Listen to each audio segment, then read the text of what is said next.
नमस्कार। Glenn view की राजनीतिक चर्चा में एक बार फिर से आपका स्वागत है। तो अभी-अभी आप लोगों ने सुना होगा कि उत्तर प्रदेश में 2 करोड़ 89 लाख मतदाता एसआईआर से हटा दिए गए। लगभग 15-16 करोड़ वोटर बनते हैं। ऐसे जनसंख्या 22-23 करोड़ है। 15-16 करोड़ के करीब वोटर बनते थे, जिसमें से 2 करोड़ 89 लाख मतदाताओं के नाम एसआईआर में काट दिए जाएंगे। लगभग 3 करोड़ मानिए, जिसमें से मात्र 45 से 46 लाख लोग जो मृतप्राय हो चुके थे, जिनका नाम वैसे भी कटना चाहिए था, तो अब देखिए आगे किस तरफ को मुड़ता है। बंगाल में एसआईआर ने तो ममता दीदी की नींद उड़ा रखी है। आप लोगों को पता ही होगा, लगभग 1 से 1.5 करोड़ लोग इसके निपटारे में हैं। हालांकि 14 जनवरी तक अभी फिर से एक नेक्स्ट वाली आनी है डिटेल, इसमें कितने नाम जुड़ पाते हैं वो देखना होगा। इसके बाद यूपी वाला सबसे ज़्यादा फेमस है। बाकी जगहों पे भी एसआईआर चल रहे हैं, लेकिन सबसे ज़्यादा लाइमलाइट में बंगाल और उत्तर प्रदेश ही है।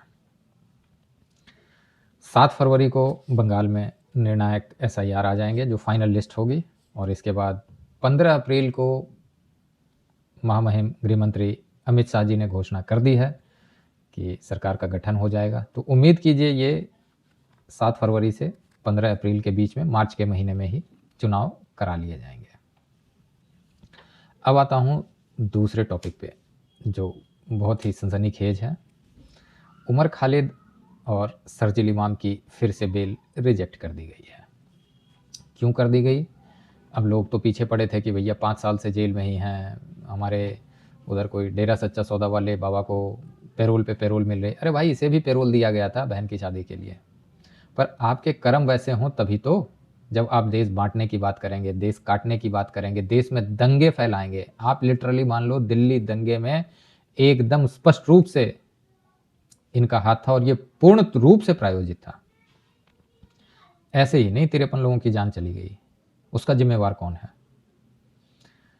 5 लोगों को जमानत मिल भी गई है, लेकिन इन दोनों को नहीं छोड़ा गया। यूएपीए की धाराएं लगी हुई हैं, और उम्मीद करता हूं मैं ये अगले 8-10 बरस तक भी ये ऐसे ही रहेंगे, और अंत में सजा होके ही ये,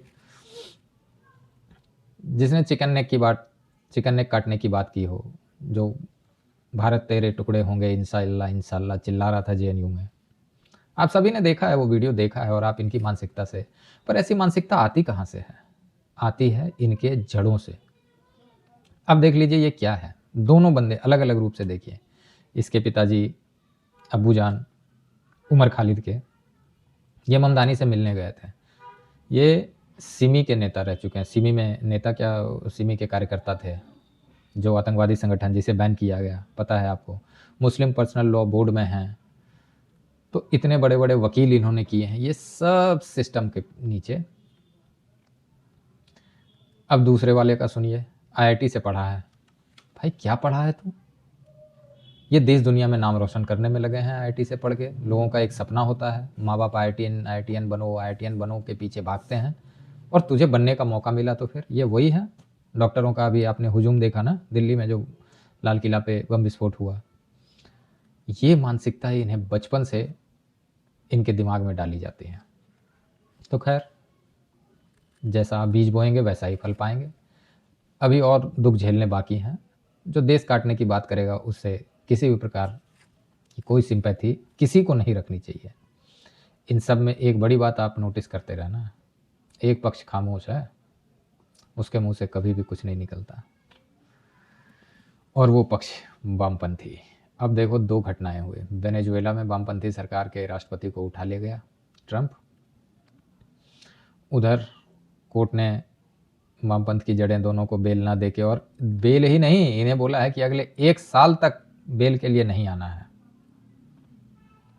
तीसरी घटना सुनो आप। कोर्ट का निर्णय, तमिलनाडु में मंदिर, याद आ गया होगा, जो ये दीपम वाला चल रहा था मामला। क्लियर कट सरकार को, स्टालिन सरकार को कहा गया है कि भैया वहाँ पे 50 लोगों से ज़्यादा लोगों का जमावड़ा नहीं हो सकता। वो छोटी सी ज़मीन ठीक है, वो भी अंग्रेज 1920 में आपको कह गए थे तो दे दे रहे हैं, वरना वो सारी ज़मीन मंदिर की ही थी, और मंदिर के लोग वहाँ दीप प्रज्वलित करेंगे। तो जब से जस्टिस सूर्यकांत जी आए हैं, तब से निर्णयों में आप एक अजब सा ही वो देख रहे हो। अच्छा, जो ये दलाल घूमे फिरते थे सुप्रीम कोर्ट के फिक्सर गैंग की जो कोटरी थी, आजकल वो बिल्कुल गायब से हैं। अब वो यूट्यूब पे बैठ के वीडियो बना रहे हैं फिक्सर कोटरी। मैं किसके बारे में बात कर रहा हूँ आप भली बात ही समझ रहे होंगे। तो ये सब इतनी देर से क्यों हो रहा है? पता है क्यों हो रहा है? क्योंकि हम अब जगने शुरू हुए हैं। अच्छा, जगे हम पहले भी थे, लेकिन हमारे हाथ में कुछ नहीं था, क्योंकि जब सत्ता आपके हाथ में ना हो, सरकार आपकी ना हो, आप क्या ही कर लेंगे। कुछ लोग तब भी जगे थे। अंग्रेज 200 साल शासन कर गए तो सभी लोग नहीं सो रहे थे। कुछ ने प्रयास जो किया है, इसी वजह से आज़ादी मिली है। बहुत देर से मिली, ये सच है। वो प्रयास बहुत जल्दी होना चाहिए था। जो भी गलती गड़बड़ियाँ हुई हैं वो तो बीती बात हो गई। पर मैं ये आपको क्लियर बता दूं कि लोग सो नहीं रहे थे, उनके पास कुछ था नहीं। अब उन्हें एक बड़ा हथियार मिला है, सोशल मीडिया। लोग मुखर होकर बोल रहे हैं, लोग अपने बारे में बात कर रहे हैं। इस घेरे में वो किसी को नहीं छोड़ रहे। मंत्री हो, प्रधानमंत्री हो, मुख्यमंत्री हो, राष्ट्रमंत्री हो, राष्ट्रपति हो, न्यायाधीश हो, कोर्ट हो, कोई भी सरकारी हो, किसी को बख्शा नहीं जा रहा है। छोटे छोटे यूट्यूबर, छोटे छोटे लोग माइक लेके छोटे छोटे गलियों में छोटे छोटे भ्रष्टाचार को भी उजागर कर रहे हैं। कहीं पे नाली नहीं बनी है, उसमें क्या घोटाला हुआ है, वो तक आ रही है। चीज़ें संज्ञान में आ रही हैं। ऐसा नहीं है कि लोग सो रहे हैं। ये हथियार आपको मिला सोशल मीडिया से, और एक बारी मिल गया। हालांकि इसके कुछ दुष्परिणाम भी हो रहे हैं। लोग बहका रहे हैं, जो अभी थोड़े से इतने बुद्धिजीवी नहीं बन पाए हैं, इतने समझदार नहीं बने हैं, उनको कुछ लोग बहका भी रहे हैं। लेकिन जिन्हें मिला है, जिन्हें इसकी ताकत का एहसास है, वो बिल्कुल इन चीज़ों पे फोकस करके अपना ध्येय, अपना लक्ष्य पा रहे हैं। अभी ट्विटर पे आप जाके देखिए कितना घमासान मचा हुआ है। कुरपेज करके जो हैंडल है, अभी वो सभी सांसदों के पीछे पड़ा है कि एमपी लैड का जो फंड रिलीज होता है, उन्होंने किसने कितना काम कराया है। वो गौड़ा साहब वाला आईएएस का केस आपने देख ही लिया, कैसे फर्जी एआई जनरेटेड फोटो दिखा के उन्होंने 2 करोड़ की इनामी राशि ले ली। संभवतः इनामी राशि कुछ और रही हो, मैं क्लियर नहीं हूँ, बट ठीक है। तो लोग जागरूक हो रहे हैं, ऐसा नहीं है। अब जब आप ऐसी बातें मुखर होके अपनी चीज़ रखोगे, अपनी बात बोलोगे, तो सत्ता के मद में चूर कोई भी हो, वो चाहे वो कांग्रेस सरकार हो या अभी की बीजेपी सरकार। अभी की बीजेपी सरकार भी क्या 10 साल तक मोदी सरकार सो ही रही थी ना? आप देखो 10 साल तक तो सो ही रही थी। 370 राम मंदिर के अलावा क्या है 10 साल में?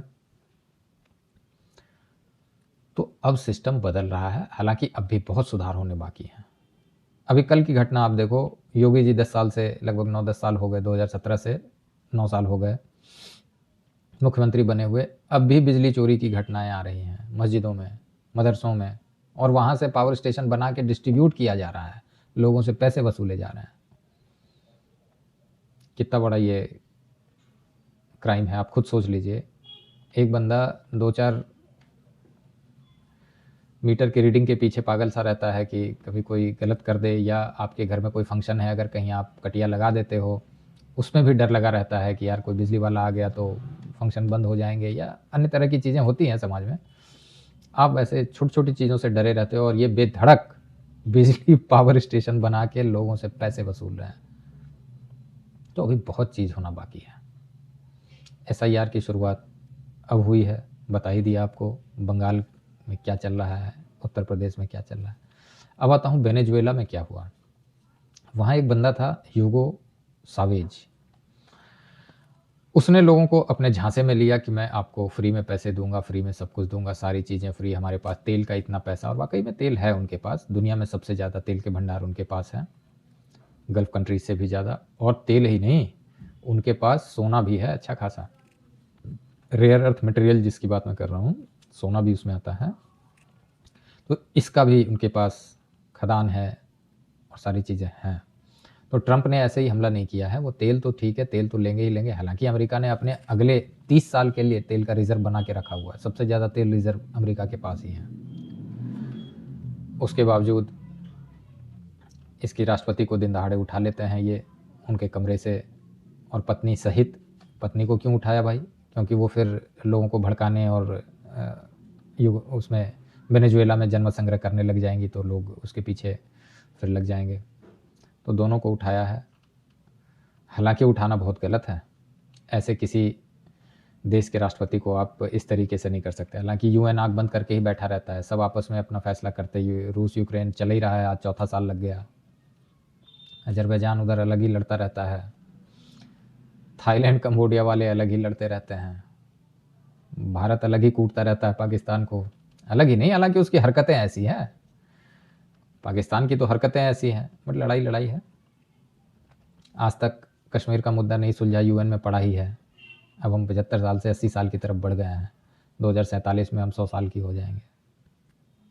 तो आप खुद सोचिए यूएन का क्या महत्व रह गया है। वो सिर्फ एक रबड़ स्टैम्प टाइप से ही रह गए हैं। सिर्फ एक ट्वीट कर देना है, एक दो दस्तावेज निकाल देना है, मैं इसकी कड़ी निंदा करता हूँ, मैं इसकी कड़ी निंदा और फलाना ढिमकाना, बस यही रह गया है। तो एक बात जान लीजिए, वेनेजुएला में प्राकृतिक सुंदरता भी है और लोगों की भी। सबसे ज़्यादा मिस वर्ल्ड 7 बारी, मिस यूनिवर्स 6 बारी, मिस अर्थ, मिस इंटरनेशनल, और कई खिताब इन्हें मिले हैं। अभी आपने देखा विपक्षी दल की नोबेल पीस प्राइज़ दिया गया उन्हें, मारिया को। तो अब आप खुद ही सोचिए कि इतना बड़ा देश, 33वां बड़ा देश है क्षेत्रफल के हिसाब से, जनसंख्या भी अच्छी खासी है। 33वां बड़ा देश आज इस हालत में है कि इसके राष्ट्रपति को रातों रात उठा लिया जाता है। गलत तो हुआ है, लेकिन ठीक है।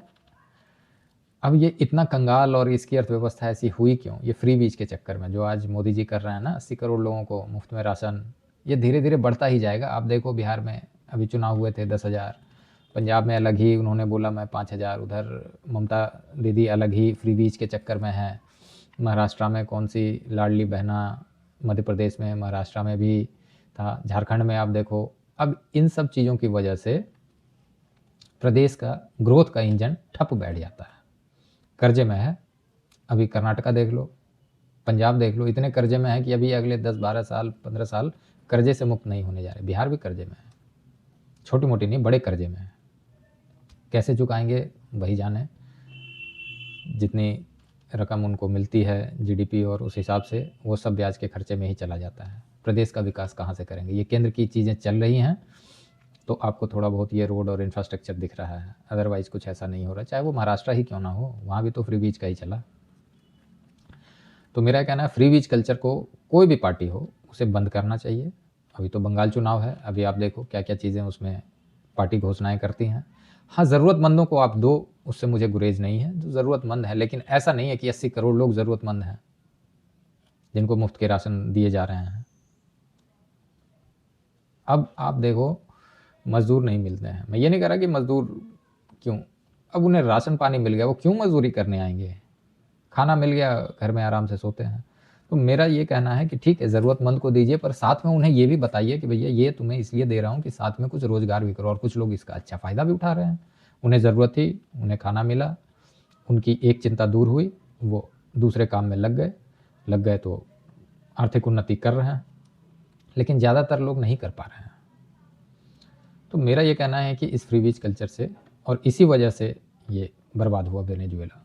वरना जिसके पास दुनिया में सबसे ज़्यादा तेल का पैसा हो, वो देश आज आर्थिक स्थिति में, ऐसी आर्थिक स्थिति में पहुंच जाए, ये गले से उतरने वाली बात नहीं लगती। खैर, एक और चीज़ देखिए, इनके पास S-300 भी था, सुखोई विमान भी थे, तो किले के दरवाजे अंदर से खोले गए थे, ये ध्यान रखिएगा। ऐसे नहीं हुआ था, अमेरिका ने, FBI ने लोगों को पैसे पे ख़रीदा और फिर ये सारी चीज़ें एकदम से हुई। दिखाने के लिए 2-4 उन्होंने फाइटर जेट वेट उड़ा के उधर 1-2 बम गिरा के बमबारी दिखाया कि हाँ, बट ऐसा कुछ नहीं। खैर एनीवे, तो देखिए, उम्मीद कीजिए सुप्रीम कोर्ट आगे आने वाले दिनों में और भी बड़े निर्णय के दिन आने वाले हैं, और तब तक के लिए खुश रहिए, स्वस्थ रहिए, अच्छे ठंड का आनंद लीजिए। चलिए, तब तक के लिए नमस्कार।